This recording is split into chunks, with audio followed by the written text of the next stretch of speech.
அதிகாரி அவர்களே, தமிழ்நாட்டின் தற்போதைய கடன் சுமை எவ்வளவு சொல்லுங்கள். மதிப்பிற்குரிய முதல்வர் அவர்களே, தமிழ்நாட்டின் தற்போதைய மொத்த கடன் சுமார் 10 லட்சம் கோடி. இந்த கடனுக்காக ஆண்டுதோறும் சுமார் 69,000 கோடி ரூபாய் வட்டி செலுத்தப்படுகிறது.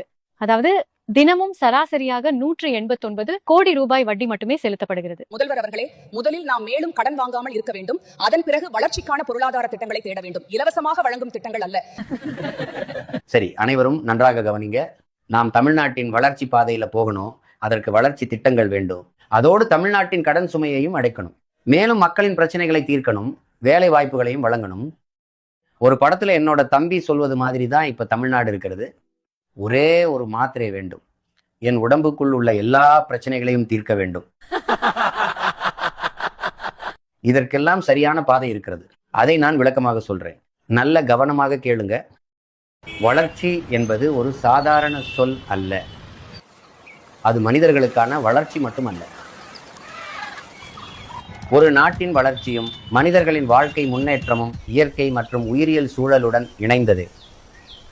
நிலம், நீர், மரங்கள், சுற்றுச்சூழல் பாதுகாப்பு இல்லாமல் வரும் வளர்ச்சி உண்மையான வளர்ச்சி அல்ல. இயற்கையை காப்பாற்றும் வளர்ச்சிதான் நிலையான செல்வத்தையும் ஆரோக்கியத்தையும் தரும். அதனால்தான் தமிழ்நாட்டின் வளர்ச்சிக்கு சரியான செயல்முறையுடன் இயங்கும் திட்டம் அவசியம். நாட்டின் உண்மையான வளர்ச்சி எப்போது நிகழ்கிறது? முதலில் நீர், பின்னர் வயிற்று பசி, அதன் பிறகு உயிர், பின்னர் அறிவு. அறிவினால் வரும் பயன் அனைத்தும் ஒருங்கிணைந்து செயல்படும் பொழுதுதான் நமது வளர்ச்சி முழுமையாக நிறைவேறும். சரி, இப்போது ஒவ்வொன்றும் ஏன் அவசியம் என்று சொல்றேன். கவனமாக சிந்திச்சு பாருங்க. நீர் என்பது அனைத்து உயிரினங்களுக்கும் அடிப்படை தேவை. நீர் இல்லாமல் எந்த உயிரும் உயிர் வாழ முடியாது. இதற்காகவே திருவள்ளுவர் கூறியுள்ளார், நீரின்றி அமையாது உலகனின் யார் யாருக்கும், வானின்றி அமையாது ஒழுக்கு. ஆகவே நமது செயல்பாடு நீர் வளமையே முன்னோக்கி கொண்டு தொடங்குகிறது. சரி, இப்போ வயிறு என்ற சொல் ஏன் செயல் திட்டத்தில் உள்ளது என்று பார்ப்போமா? ஒரு வாரமா காய்கறி அரிசி இல்லையே, ஏன் இப்படி? எனக்கும் தெரியலம்மா. சந்தையிலே பொருள் வரவே இல்ல, உற்பத்தி இல்ல. எவ்வளவு நாள் தான் இந்த செயற்கை உணவு சாப்பிட்டு வாழ்வது? வயிறு என்பதின் பொருள் பசி.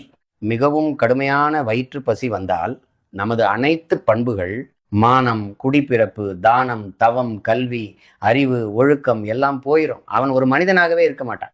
இதை தான் ஔவையார் தமிழ் இலக்கியத்தில் பாடியுள்ளார். பசி வந்தால் பத்தும் பறந்து போகும் என்று. அதனாலதான் பசி என்ற சொல் நமது தேசத்தில் இல்லாமல் ஒழிக்க வேண்டும். சரி, அடுத்தது என்ன? உயிர். இதோ தெளிவாக சொல்றேன், கேளுங்க. உயிரை பாதுகாக்க 2 முக்கியமானவை அவசியம். ஒன்று மருத்துவம், மற்றொன்று மரங்கள். நோயிலிருந்து மனித உயிரை காக்கும் சக்தி மருத்துவத்திற்கே உண்டு. அதனால் அனைவருக்கும் சமமாகவும் தரமாகவும் கிடைக்கும் மருத்துவ சேவை என்பது ஒரு சமூகத்தின் முன்னேற்றத்திற்கு அவசியமானது.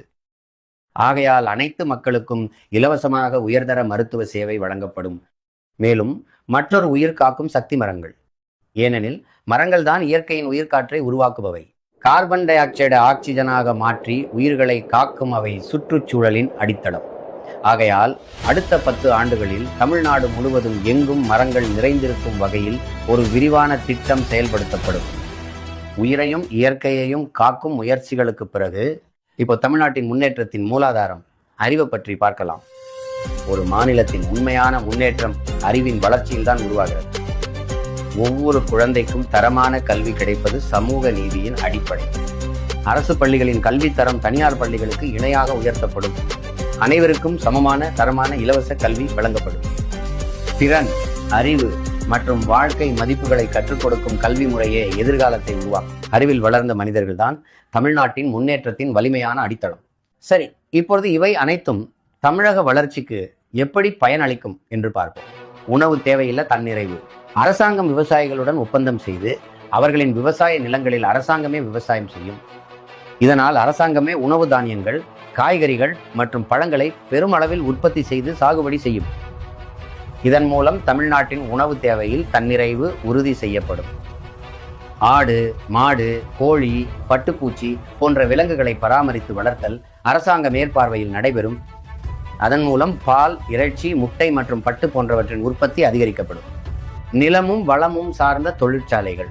அந்தந்த ஊரில் உருவாக்கப்படும் காய்கறிகள், பழங்கள், இறைச்சி, முட்டை, பால் போன்றவற்றிலிருந்து உணவுப் பொருட்களை தயாரிக்கும் தொழிற்சாலைகளை அரசாங்கம் உருவாக்கும்.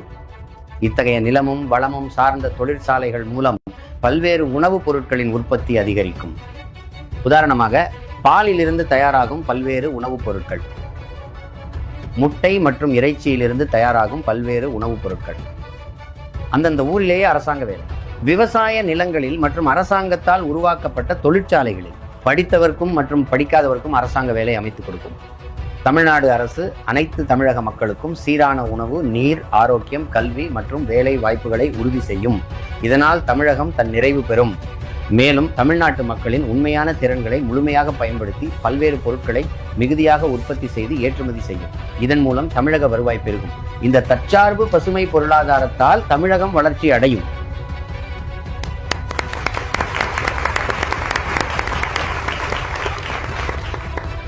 தமிழ்நாடு வளர்ச்சி ட்ரூ மாடல் அப்படின்னா என்னன்னு காட்டிட்டீங்க. ஒரு அதிகாரியாக தமிழ்நாட்டின் நலனுக்காக இப்படிப்பட்ட தலைமையின் கீழ் பணியாற்றுவது எனக்கு முதல் முறையாக பெருமை அடைய செய்கின்றது. தமிழ்நாட்டிற்கான இந்த உண்மையான வளர்ச்சி திட்டத்தை பார்த்த பிறகு தமிழ்நாட்டு மக்கள் கான்ஃபிடன்ஸ் பெறுவார்கள். மேடையில் பேசப்படும் கான்ஃபிடன்ஸா இருங்க, வெற்றி நிச்சயம் போன்ற ஜால வார்த்தைகளால் அல்ல. சில தலைவர்களை பின்பற்றுகிறோம் என்று அரசியல்வாதிகள் சொல்வதை நான் நம்புவதில்லை. ஆனால் ஒரு உண்மையான தலைவனை நேரில் பார்க்கும்போதுதான் நம்பிக்கை வருகிறது. ஐயா, உங்கள் தலைமையின் கீழ் பணியாற்றுவது எனக்கு பெருமையாக இருக்கிறது. ஐயா, சட்டமும் ஒழுங்கும் காக்கும் அதிகாரியாக பல தலைவர்களை பார்த்திருக்கிறேன். ஆனால் மக்களின் நலனுக்காக இவ்வளவு தெளிவான வழியை காட்டும் தலைவரை முதல் முறையாக பார்க்கிறேன். உங்கள் நம்பிக்கைக்கு நன்றி அதிகாரிகளே. நான் இப்பொழுது கூறியது ஒரு திட்டத்தின் சுருக்கம் மட்டுமே. இதற்கான முழுமையான செயல்படுத்தும்படிகள் ஏற்கனவே எங்கள் நாம் தமிழர் செயல்பாட்டு ஆட்சி வரைவு புத்தகத்தில் ஆவணமாக தயாராக உள்ளது. அடுத்த கட்டமாக ஒவ்வொரு படியையும் சம்பந்தப்பட்ட துறை அதிகாரிகளுடன் விரிவான ஆலோசனை மற்றும் கூட்டம் நடத்தப்படும். அதன் பின்னர் செயல்படுத்தும் பணிகள் உடனடியாக தொடங்கப்படும்.